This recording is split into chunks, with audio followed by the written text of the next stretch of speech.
If you've ever sat around the house and could have sworn you just heard the toilet fill its tank, but were never quite sure, then stick around because I'm about to teach you this one weird trick toilets don't want you to know. And the first thing we're gonna do is check our sanity, lift the lid off of the tank to reveal all the toilet secrets. Pour some food coloring into the tank and then wait for half an hour.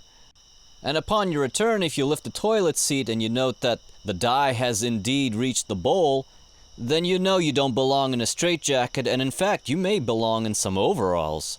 'Cause you're about to become a plumber. You see, what we've just determined is that the toilet flap isn't holding the water very well, so shut off the water to the toilet and drain the water out of the toilet tank. Because we're gonna need to reach that flap in order to examine it. And not all flaps are made equal, so just figure out the mechanism that holds it in place. For mine, it's just two little snap-on clips. And it is absolutely key that you fumble around with the toilet flap obnoxiously like I'm doing because I can't see what I'm doing. Remove the hook off of the flush lever, and don't forget to note which hole it came off of.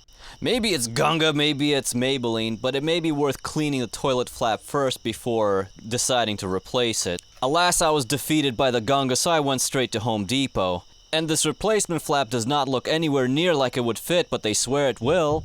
So I guess I'll just have to find out if it'll work. Oh look, technology. This allows you to set flush time. Assuming the mechanism is similar, you should be able to clip it right in where you found the original.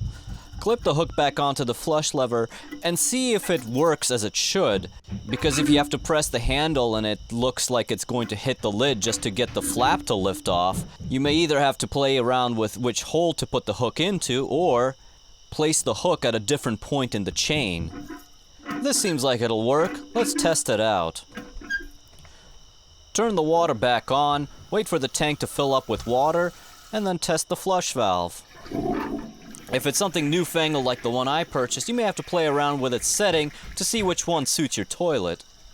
And this flushing seems by the book to me, so I'm going to move on to the last and final step. And seeing if this was all worth it, I'm going to put some dye back into the toilet tank and see if it leaks out into the toilet bowl.